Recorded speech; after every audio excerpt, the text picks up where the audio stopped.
5:40 na. Family Feud na. 5:40 na. Family Feud na.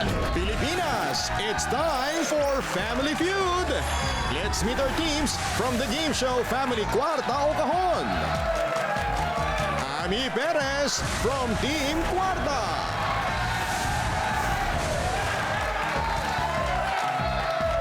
Lito Pimentel ang Team Kahon.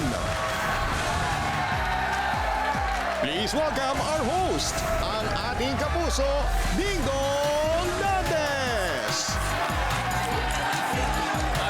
Hello, welcome. Hello, hello.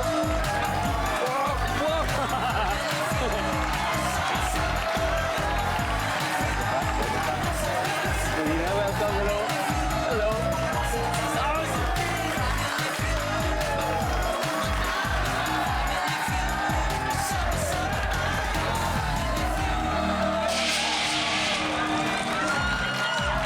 Eto na!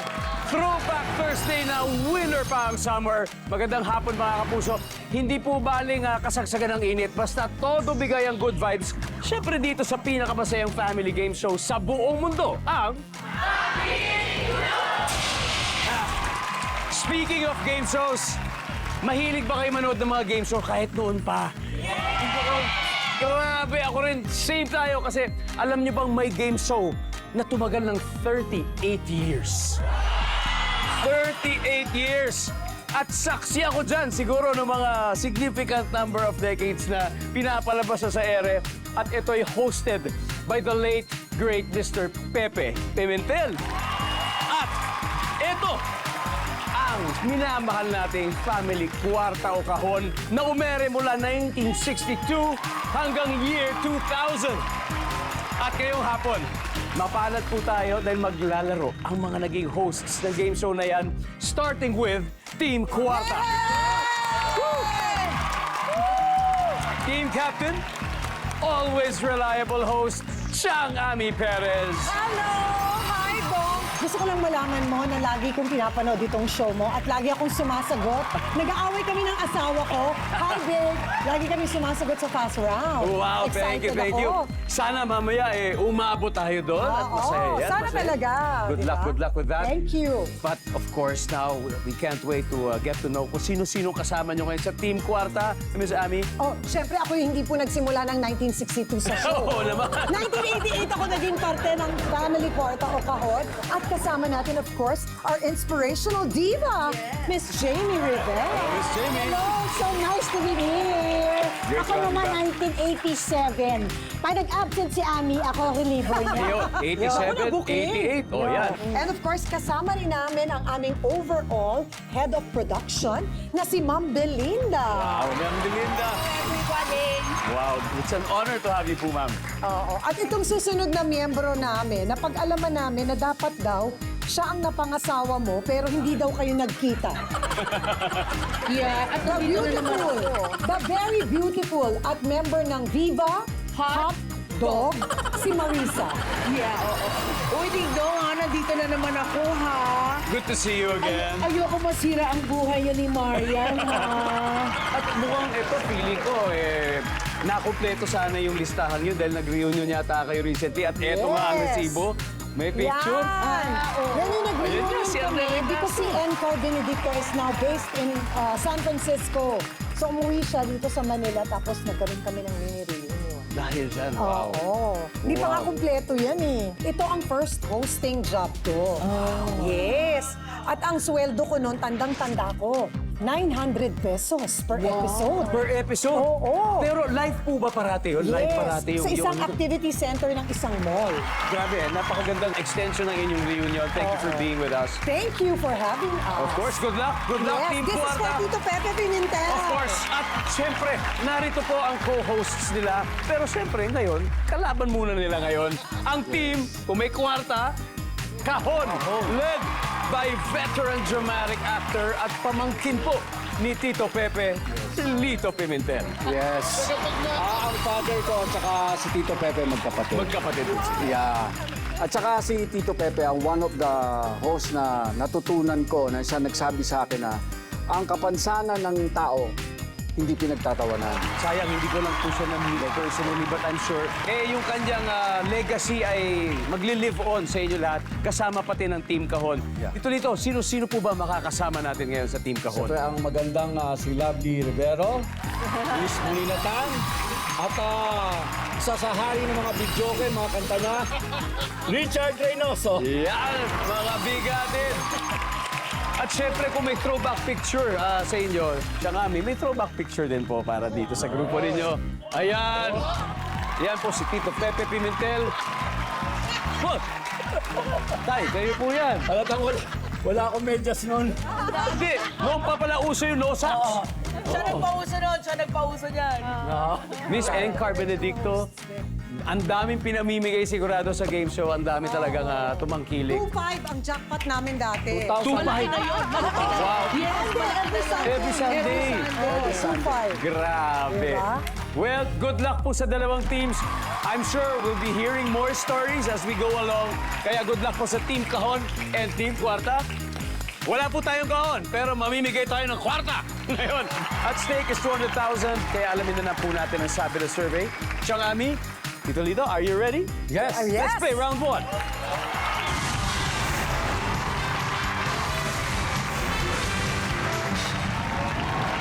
Okay.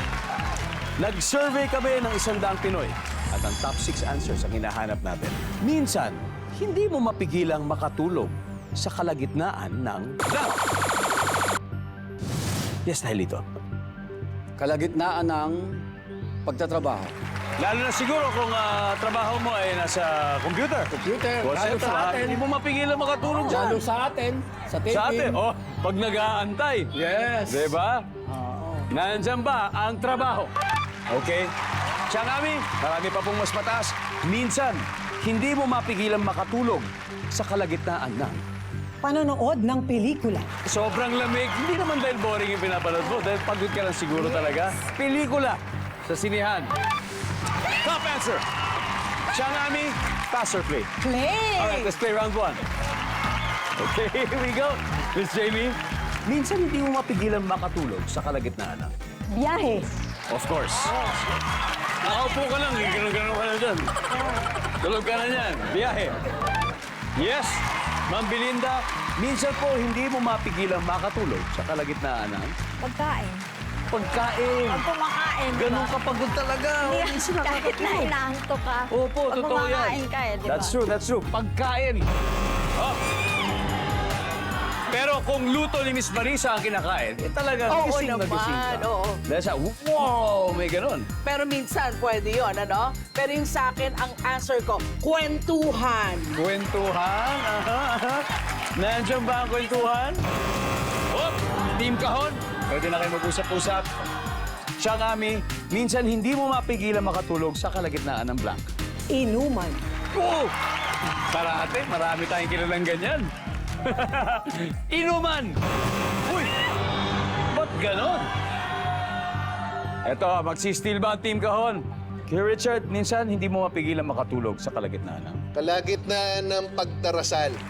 pagdarasal, Miss Bonina? Sa kalagitnaan ng classes. Klase. Sa klase, Miss Lovely? Sa klase din. Okay. Di ba? Sa school, Lito, minsan, hindi mo mapigilang makatulog sa kalagitnaan, no? Klase.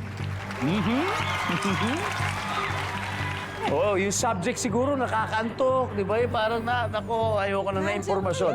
Nandyan ba ang klase?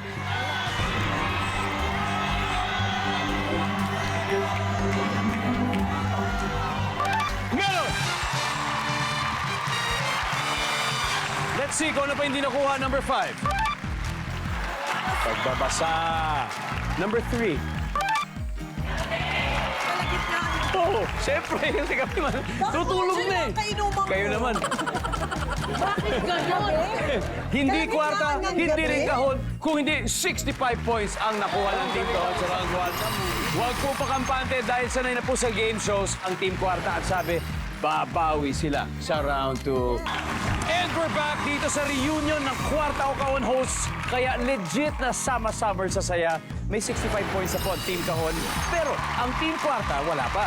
Kaya tutuloy na natin ang laban. Make Tito Pepe proud, ang inspirational diva Miss Jamie Rivera at ang ever-lovely and ever-charming actress host Miss Lovely Rivera. Let's play round 2.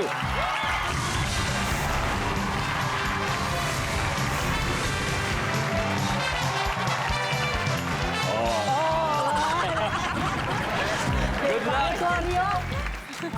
Top 6 answers are on the board. Ano ang karaniwang excuse ng mga taong hindi bumoboto kapag eleksyon? Go! Miss Jim. Hindi sila nakarehistro. Oh, hindi nakarehistro. Madalas na dahilan yan. Nandyan ba yan? Okay. Miss Lovely, karaniwang excuse ng mga taong hindi bumoboto kapag eleksyon. Wala silang maboto, wala mapili. Mapili. So, wag na lang. Survey says, ayaw nila sa kandidato. Mas mataas po sa inyo. Pass or play, Miss Jenny? Play! Let's go play this round. Ang Belinda, ano kaya ang karaniwang pong excuse at dahilan ng tao kaya hindi po sila bumoboto kapag eleksyon? May sakit. Yes, sa araw na yun mismo. Hindi po sila makatayo, di ba? Sa mapakiramdam, may sakit. Yes, Miss Marisa, karaniwang excuse ng tao hindi bumoboto kapag eleksyon? Tinatamad. Lala. Tinatamad lang. Pero wag po sanang ganun kasi talagang sayang kung nakarehistro ka, wala ka namang sakit. Talagang sana ituloy na natin. Nandyan ba ang tinatamad? Pasok, pasok. Chayami. May number 1 pa, may number 1. Karaniwang excuse ng mga tao hindi bumoboto kapag eleksyon. Ayaw lang. Ayaw. Ayaw. Ayaw ko lang. Nandyan ba yan? Ayaw, ayaw. Wala, wala. Miss Jamie, 2 more chances. Ano pa kaya? Hindi siya bilib sa mga kandidato. Hindi siya bilib sa kandidato. Oo. Meron dito ayaw sa kandidato. Ito medyo gusto pero hindi bilib, hindi sigurado. Hindi daw bilib. Oh. Team Kahon. Okay. Belinda, last chance. Tapos kung hindi natin makuha, si Steele po sila. Karaniwang excuse ng mga taong hindi bumoboto kapag eleksyon. Matanda na. Yung hindi na nila kaya. Hindi na kaya. Oo. Okay. O kaya siguro walang sasama kasi iba yung may sakit eh. Oo, walang Ito kasama. talaga, matanda siguro yung access, nahihirapan pumunta. Kahit walang gustong kasambahay. bumoto, di ba? Kahit gusto. Yan. Wala na dahil matanda na, walang sasama sa kanya. Oh, wala rin. Team Kahon. Sir Richard, ano kaya to? Kadalasan kasi pagka eleksyon, holiday yan eh. So, maaaring nagpakasyon. Wala. Nagpakasyon. Pwede ba yan? Tama, di Miss ba? Munina? Ano kaya? Malayo. Malayo yung yung pagbobotohan. botohan, yes. Minsan, kung nasa Manila ka, nakarehistro ka sa probinsya, hindi ka Correct. nakauwi. Yes, nasa ibang Ganun ba yun, lugar sila. Miss Lovely? Nasa ibang lugar. Nasa ibang lugar, tama kaya yun. Dito, Lito, karaniwang excuse ng mga tao hindi bumoboto kapag eleksyon. Malayo ang lugar. Alright, malayo daw. 3 weeks na lang po, eleksyon na. Kaya sana po, wag po tayo magbigay ng mga excuse. Dahil siyempre, ang kinabukasan po ng ating bayan at bansa ay nakasalalay sa inyong boto. Okay? At sabi po, ay dahil malayo, nandiyan ba yan? Wala! Let's see, ha? Ano ba yun? Akala ko, pasok na yun, eh. Number 4. Number 4. Hindi kasi kahit walang pasok dyan, minsan, meron pa rin talagang mga naka-duty. Yung mga nurse, di ba yung mga police, mga security guard, mga ganyan po talaga. Number 1 ang top answer ay... Ayaw dahil walang pagbabago. Okay. Kwarta na kahon pa. Pareho nang may puntos ang dalawang teams. Team Kwarta may 50 points, 65 points naman ang Team Kahon. Welcome back to Family Feud. May nagaganap po na reunion ng hosts ng Family Kwarta o Kahon, ang Pinoy game show na sinubaybayan ng mga Pinoy for 38 years. Ang Family Feud naman po ay franchise para sa mga hindi po nakakalam ang unang napanood ng Family Feud sa Amerika, 1976 naman po yan. Kaya next year, 50 years naman ang Family Feud. Patunay lang po na ang mga game show, paborito po talaga ng televiewers. Kaya dapat magkaroon po tayo ng mas marami pa sanang game shows. Di ba? At syempre, kami pong mga host, doon kami natututo sa mga original. Yung mga talagang nando na nagbigay inspirasyon mula noon hanggang ngayon. At kasama natin po mga hosts ng Team Kwarta o Kahon. Ang Team Kwarta may 50 points, ang Team Kahon may nangunguna with 65. At ito na po ang susunod na magtatapat. Ma'am Belinda and Miss Bonina for round 3. Let's go.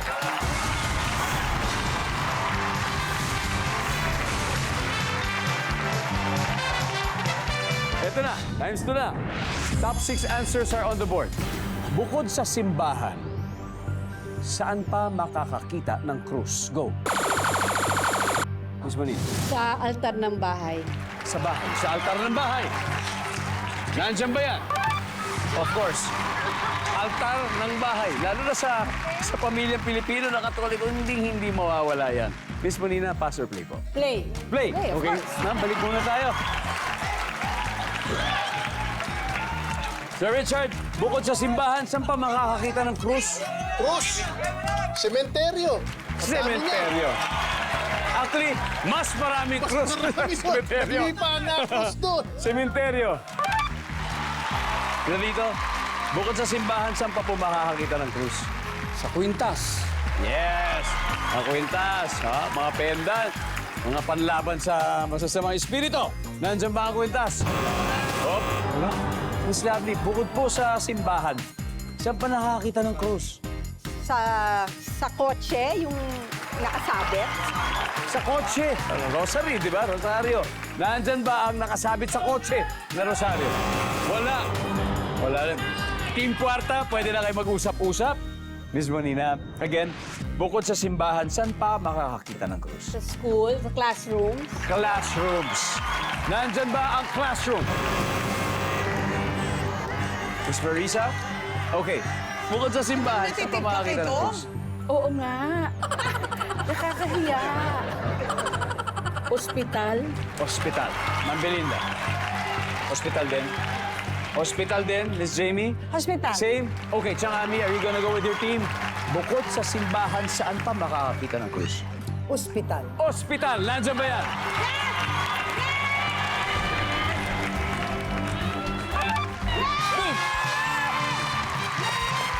Nice one, team! Tignan natin yung na-miss out na sagot. nice Meron pa. one, Miss Number 6. Tindahan. Yung tindahan to ng mga santo. Hindi na masari-sari storya na. Number 5. Kumbento. At number 4. Sa office ng classroom. Ito ang sariwa update sa score. Team Kwarta, 220 points. Habang may so kinakabahan ng konti Team Kahon, pero may 65 points pa rin naman sila. Kaya wala na pong bibitiw para sama-summer tayo sa saya at suspense.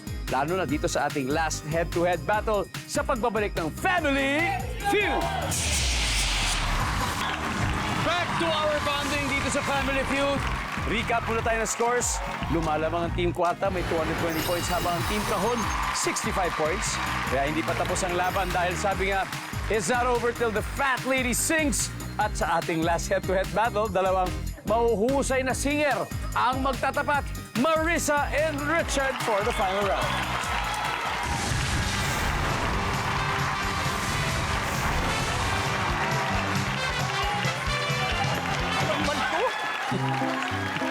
Hindi mo ako sinalo. Sorry. Good luck. Top 4 answers are on the board. Ano ang karaniwang ginagawa ng unggoy? Go! Sir Richard. Nagkakamot ng ulo tsaka tiyan. Nagkakamot ng ulo at saka tiyan. Oo nga, no? Pag unggoy, parati.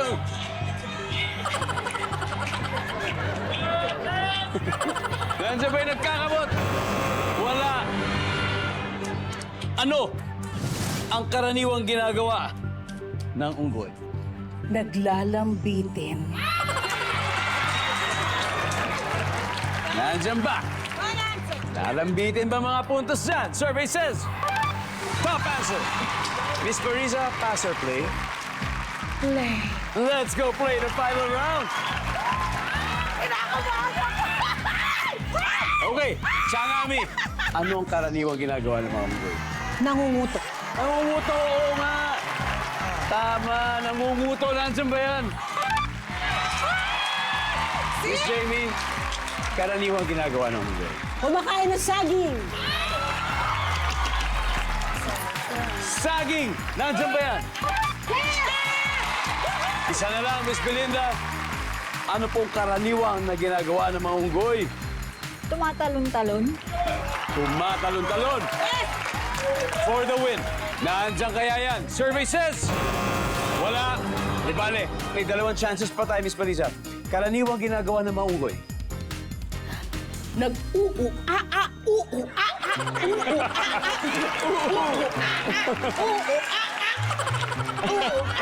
Habang nagkakamot ng ulo at saka tiyan. Aa!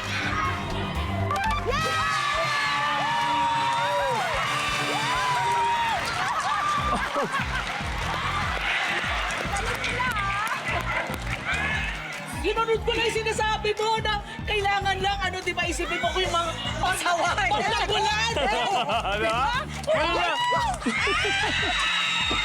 Akala ko nahulog ka talaga. Kinabahan naman ako doon. Lord! Grabe sa action! I love you, Marisa. I love you too, Chong! Congratulations, Team Kwarta. Final score, 517 points. Team Kahon, 65 points.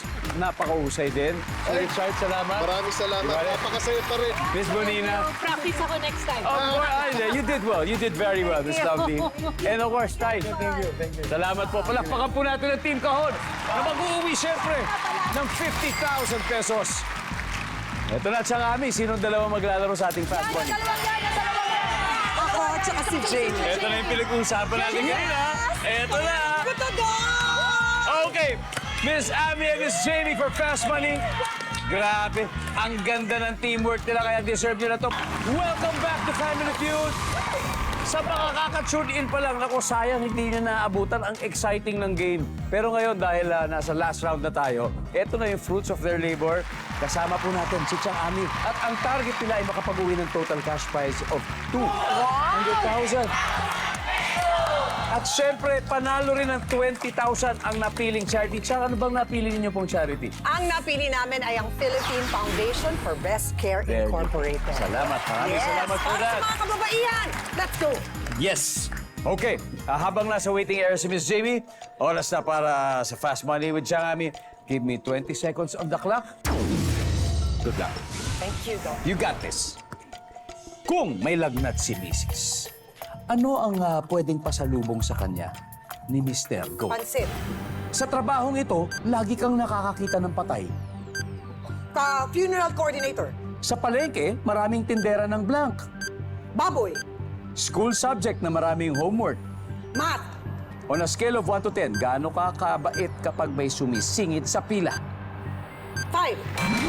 Chang Ami, tara, tignan na po natin ilang points. Eto na. Number 1. Kung may lagnat si Mrs., ang pwedeng pasalubong sa kanya ni Mister ay pansit. Why not? Nandyan ba ang pansit? Mainit-init, bagong luto. Uy!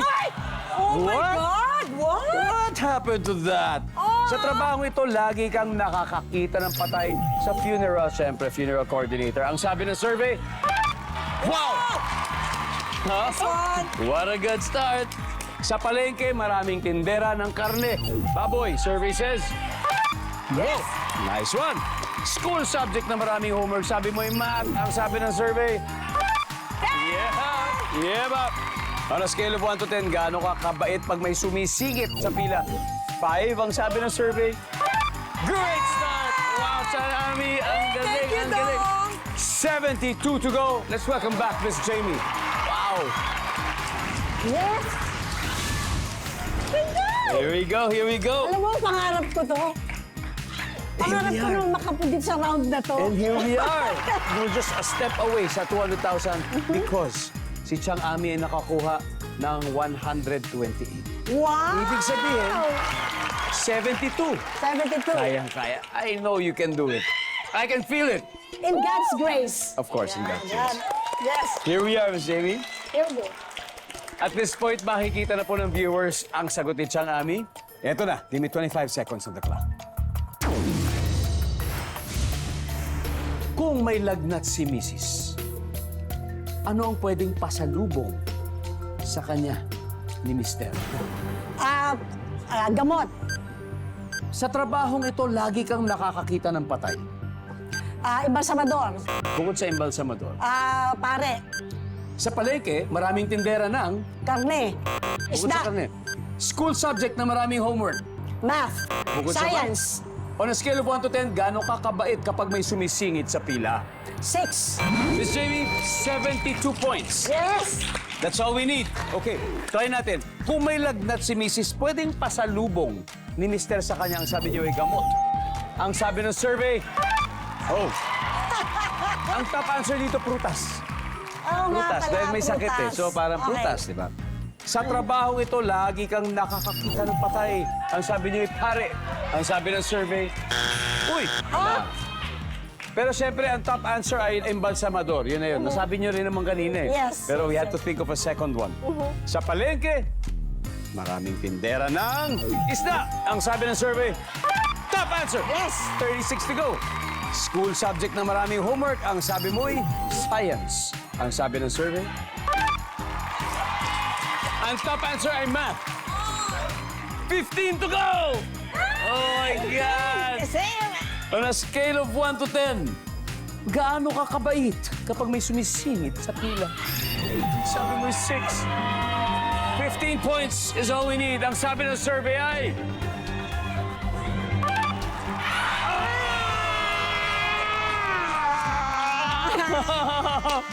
Ang top answer ay 5. Oh, Sayang, okay. 4 points. Yes. But, congratulations, you still won naman 100,000 pesos. Yeah. 4 points, sayang. Okay na yun. Okay na yun. 4 points. We had fun. Very, very close, but congratulations again. Sabi we won 100,000. Salamat, we had fun. Huwag ka mag-alala. Babalik ako. Yan ang abangan natin. Team Kwarta, Team Kahon. What an honor to have the hosts of one of the longest-running game shows in the history of Philippine television. Maraming salamat po sa inyo. We really appreciate your presence. Thank you so much. Dong, Thank thank you. you We had also so for much fun. remembering, helping us remember Tito Pepe. Yeah. It's my Maraming pleasure. salamat. Matutuwa lalo na yung Wala anak naman. niya si Ate Belbong Pimentel. Nanonood yun ngayon. Ayan. Maraming salamat po ni Pilipinas. Ako po si Dingdong Dantes. Araw-araw na mag-ahatid ng saya at papremyo, kaya makihula at manalo dito sa Family Feud.